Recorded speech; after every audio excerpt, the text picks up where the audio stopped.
हमारे खास मुलाकात कार्यक्रम में आज हमारे साथ खास मेहमान साहित्यकार अलका शर्मा जी हैं। अलका शर्मा जी से हम इनके जीवन परिचय से के बारे में जानेंगे। साथ ही इन्होंने साहित्य लेखन कब से प्रारंभ किया और किसकी प्रेरणा से किया, इस बारे में हम इनसे बखूबी जानेंगे। आइए बात करते हैं साहित्यकार अलका शर्मा जी से।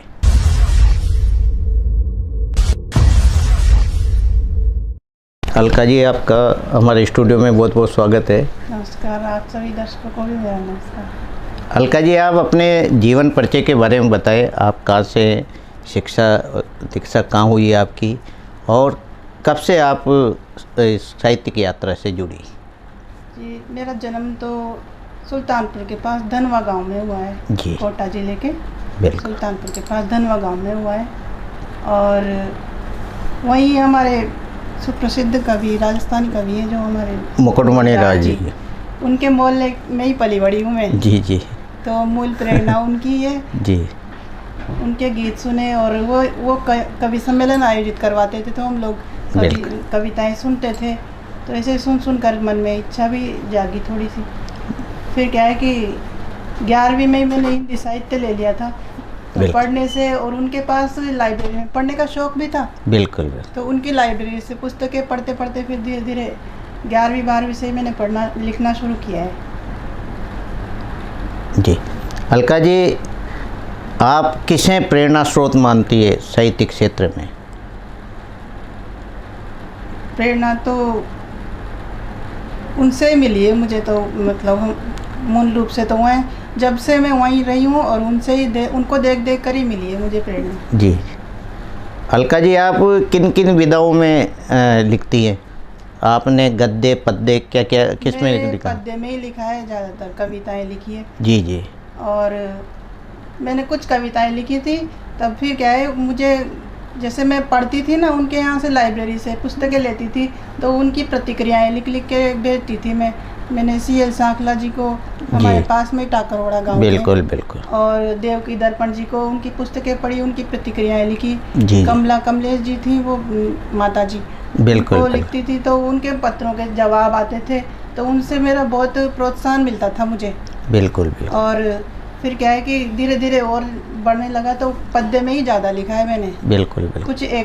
कुछ कविताएं कहानियाँ लिखी है कुछ, और एक आध निबंध लिखे हैं। जी। कितनी कविताएं आप लिख चुकी अलका जी अभी तक? लगभग 100 के लगभग तो लिख ली। जी जी। फिर बीच में क्या है कि पढ़ाई के प्रति, जैसे मेरे साथ ये हादसा हो गया ना, जी जी, तो मैं पढ़ाई में लग गई थी और नौकरी की तैयारी करने लग गई। फिर उसके बाद वो नौकरी के दौरान मेरा और भी साहित्यकारों से परिचय हुआ। बहुत बढ़िया। जो वो जैसे वो है शिवराज श्रीवास्तव जी। जी जी, बहुत बढ़िया। कोचिंग में जाने के लिए मुझे क्या है कि टाइम वेस्ट लगता था, तो मेरे को जो चीज़ नहीं आई ना समझ में कि, तो मैंने उनसे ही, उन्होंने मुझे पढ़ाया है। बहुत बढ़िया। तो उन्होंने मुझे उस समय भी काफ़ी प्रेरणा दी है कि ज्ञान को है ना अर्जित करते रहो। 1-2 बार तो मतलब मेरा सिलेक्शन नहीं हुआ तो मैं हतोत्साहित हो गई थी, पर उन्होंने मुझे प्रेरणा दी कि भाई तुम पढ़ो और है ना पढ़ते जाओ, तो एक दिन ज्ञान का विस्फोट होगा। ये बात मेरे दिमाग में मतलब वो हो गई कि हाँ मुझे पढ़ना है। तो उनके आशीर्वाद से ना जो मेरी नौकरी भी लग गई, मैं अध्यापिका के पद पे हूँ आज। और अपने पैरों पे खड़ी हो गई। और इससे ना लिखने में भी मेरा सहयोग करते रहे वो। बिल्कुल। अलका जी, आपने जो कविताएं लिखी, कोई कविता हो हमारे दर्शकों को सुनाए आप? सबसे पहले क्या है कि जैसे ये हादसा हो गया ना तो मैं निराश सी हो गई थी जी, थोड़ी सी। तो उस समय मैंने ये कविता लिखी थी। किसको अपना मित्र कहें हम, शत्रु जब संसार हुआ है। जीवन में बाधा पर बाधा, आशा का संहार हुआ है। एक अकेलापन ही मेरे जीवन का आधार हुआ है। पीड़ा और वेदना ही तो अब मेरा परिवार हुआ है। वाह। कैसे कहें भला हम तुमसे, प्रेम नहीं व्यापार हुआ है। बुद्धि पर जीता है मानव, कैसा दुनियादार हुआ है। सपना जो देखा कलयुग ने, सपना वो साकार हुआ है। कितने परीक्षितों के सिर पर देखो आज सवार हुआ है। बहुत खूब। बिखर गई सपनों की कलियां, मन भी टूटा हार हुआ है। जीना भी अब हमको इस जग में, जीना भी हमको तो जग में अब जैसे दुश्वार हुआ है। एक तुम्हारे बिन ये जीवन जैसे हम पर भार हुआ है। नाम तुम्हारा ही तो मेरे जीवन का आधार हुआ है। बहुत सुंदर कविता। अलका जी, आप बता रही है कि मेरे साथ घटना घटित हुई, ऐसा क्या? ये क्या है, एक हादसा था गांव में। तो क्या है, चिमनी वगैरह ऐसे लाइट नहीं आती, अभी भी नहीं आती। जी। तो चिमनी का इनका प्रयोग करते हैं। तो वो क्या है, किसी वजह से गिर गई थी मेरे ऊपर। जी। भभक गई थी आग, जिससे ये हादसा हो गया। तो मैं जल गई थी। फिर भी आपने इतनी हिम्मत करके और इस चीज़ से आप उभरे और एक साहित्य का जो क्षेत्र आपने पकड़ा, ये बहुत अच्छी बात है। और अपनी मेहनत से आप अपने पैरों पे खड़ी हो। ये मैं तो क्या है, हिम्मत हार गई थी एक तरीके से। जी। लेकिन ये एक साहित्य था जिसने मुझे जीने की प्रेरणा दी है। इसमें बहुत से कवि ऐसी कविताएं लिखते हैं कि जीवन से हम हार नहीं मान सकते। बिल्कुल। अभी न होगा मेरा अंत, अभी अभी ही तो आया है मेरे जीवन में नव वसंत। इस तरह से। बहुत बढ़िया। अलका जी, जब आप मतलब इस घटना से आप उभरी, उस समय साहित्यकारों का भी आपको सहयोग मिला होगा। हाँ। तो ज़्यादातर किन साहित्यकारों से आप जुड़ी रही ताकि आपका एक लेखनी भी चलती रही उस समय? ज़्यादातर तो ये देवकी दर्पण जी हैं हमारे, मतलब जी। रोटेदा के बूंदी जिले के। जी। और हमारे पास में टाकरवाड़ा के हैं CL सांकला जी। बिल्कुल। इनसे मैं जुड़ी रही थी। और जो भाई साहब मुकुटमणि राज जी हैं, वो तो क्या है कि जैसे बहुत उम्र में वो बड़े हैं, हमारे भाई साहब हैं जी। तो उनकी मैं रचनाएं पढ़ती थी, उनसे मुझे प्रेरणा काफ़ी मिली है। लेकिन मैंने उनसे कभी बात नहीं की, क्योंकि वहीं रहते थे हम लोग, शर्म आती थी, मोहल्ले में रहते थे। तो ज़्यादातर हम और उनके बच्चों के साथ खेली हुई हूँ मैं। जी। बहुत बढ़िया। यानी साहित्यकारों के बीच में ये आप साहित्यकार बनी हो, ऐसा मान सकते हैं। हाँ, उनकी प्रेरणा से ही हुआ है सब कुछ। और आज भी काफ़ी प्रोत्साहन दे रहे हैं वो। अब मैं क्या है, शादी के बाद गंगापुर सिटी चली गई थी। जी। तो इन सब चीज़ों से थोड़ा दूर हो गई थी, तो वापस वही सहयोग दे रहे हैं, वही प्रोत्साहन बढ़ा रहे हैं मेरा। देवकी दर्पण जी और CL सांकला जी सारे। अलका जी, आप के बता रही है CL सांकला साहब से आप काफ़ी जुड़ी रही। CL सांकला साहब ऐसे साहित्यकार माने जाते हैं अपने आड़ोती के, इन्होंने कई लोगों को साहित्य की कलम पकड़ना सिखाया और कई आगे तक बढ़ाया। क्या मानती है आप इस? हाँ, पूरी सही बात है ये। पूरी तरह से उन्होंने काफ़ी सहयोग दिया है। मुझे, मेरे लिए है ना, प्रेरणादायक कविताएं अलग से लिखकर भी पत्र के साथ भेजा करते थे वो। बिल्कुल। मेरा प्रोत्साहन करने के लिए। अलका जी, जब आपने काव्य गोष्ठियों में भाग लिया होगा पहली बार, तो कैसा महसूस हुआ होगा आपको?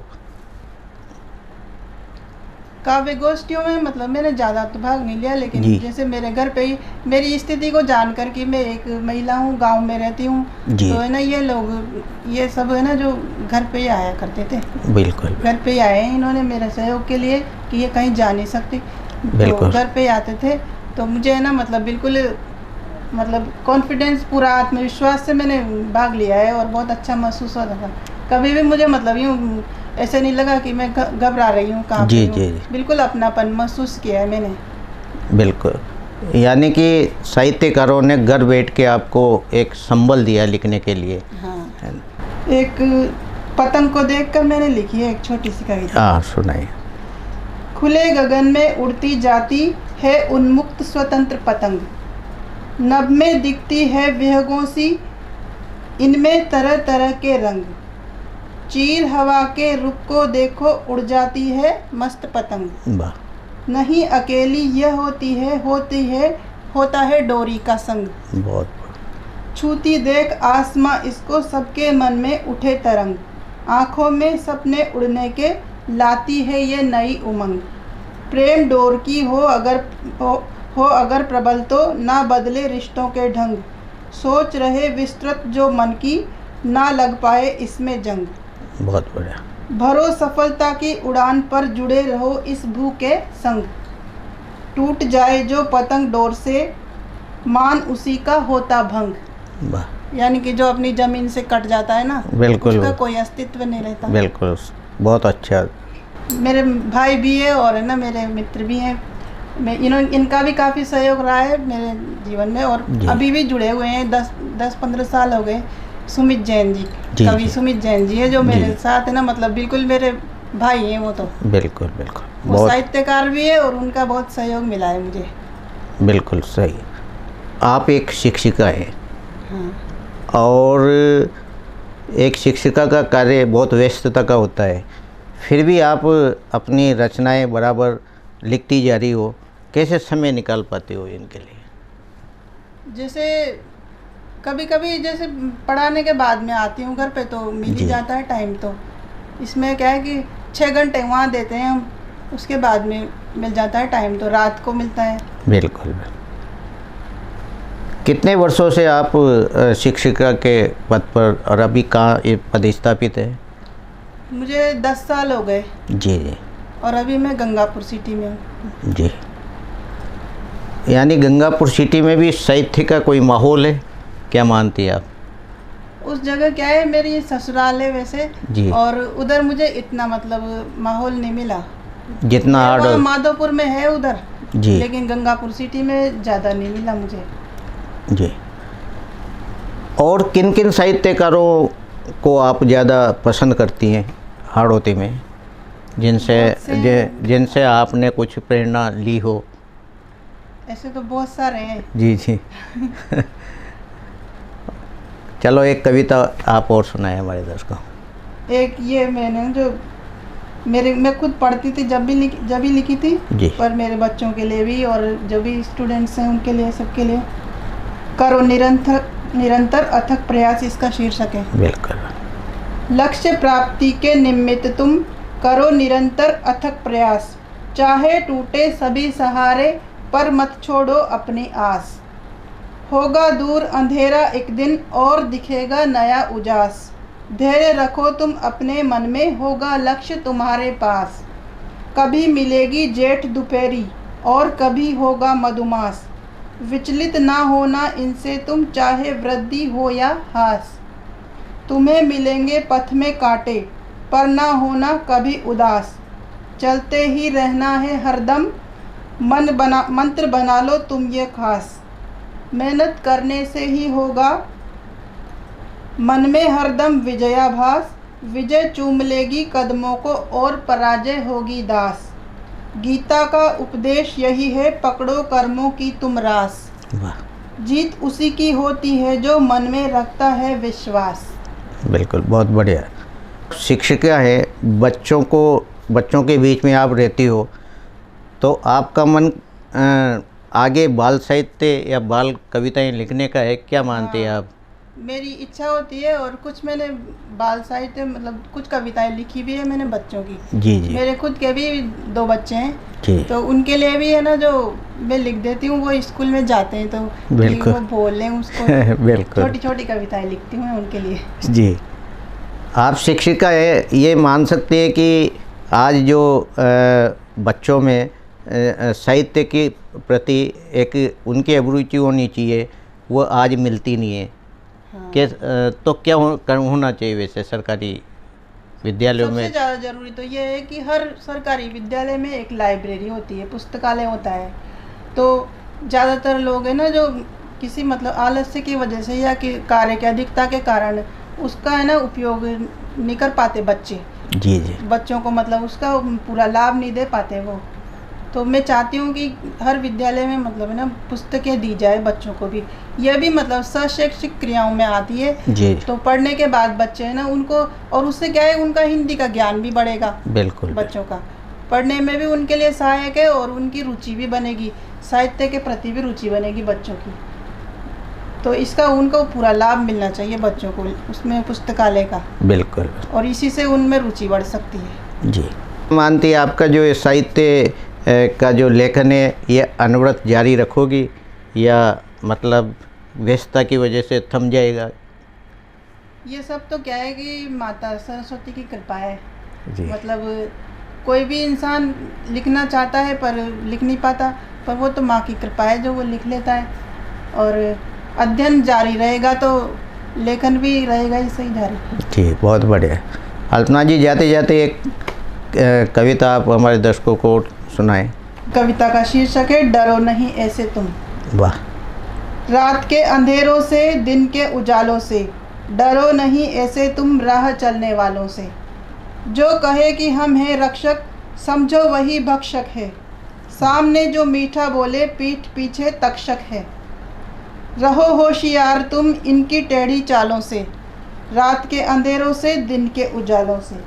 ये कहाँ की है नीति जो अपनी जेबें भर ले वो, देश में हो बम धमाके और आंखें बंद कर ले वो।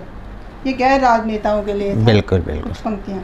ये कहाँ की है नीति जो अपनी जेबें भर ले वो, देश में हो बम धमाके और आंखें बंद कर ले वो। किए झूठे वादे क्यों भला भोले भालों से, रात के अंधेरों से, दिन के उजालों से। क्षेत्रवाद की अग्नि को जो यहाँ पे लाएंगे, इसी आग में खुद उनके हाथ जल जाएंगे। राज नहीं चल पाएगा ऐसे दिल के कालों से, रात के अंधेरों से, दिन के उजालों से। डरो नहीं ऐसे तुम राह चलने वालों से। शहर की तरफ भागे वो जिंदगी की चाह में, मगर जिंदगी दम तोड़े यहाँ बीच राह में। ये क्या है, उन लोगों के लिए जो पलायन करते हैं ना गाँव से। बिल्कुल बिल्कुल। शहर की तरफ भागे जो जिंदगी की चाह में, मगर जिंदगी दम तोड़े यहाँ बीच राह में। बहे खून चारों ओर यहाँ नदी नालों से, रात के अंधेरों से, दिन के उजालों से। डरो नहीं ऐसे तुम राह चलने वालों से। लड़े आपस में हम लोग मजहबी लड़ाई में, उंगलियां किसी की घी में और सिर कढ़ाई में। लड़े आपस में हम लोग मजहबी लड़ाई में, उंगलियां किसी की घी में और सिर कढ़ाई में। बचो बाहरी लोगों के फेंके हुए जालों से, रात के अंधेरों से, दिन के उजालों से। डरो नहीं ऐसे तुम राह चलने वालों से। वाह। ये थी हमारे साथ शिक्षिका कवयित्री अलका शर्मा जी। अलका शर्मा जी ने इनके द्वारा रचित जो कविताएं हैं वह आप तक पहुंचाई। इनका मानना है कि आने वाले समय में कविताओं का एक संकलन तैयार कर और इनकी जो कृति है वह सामने लाने का प्रयास करेंगी। आज ये हमारे स्टूडियो में पधारी, आपका बहुत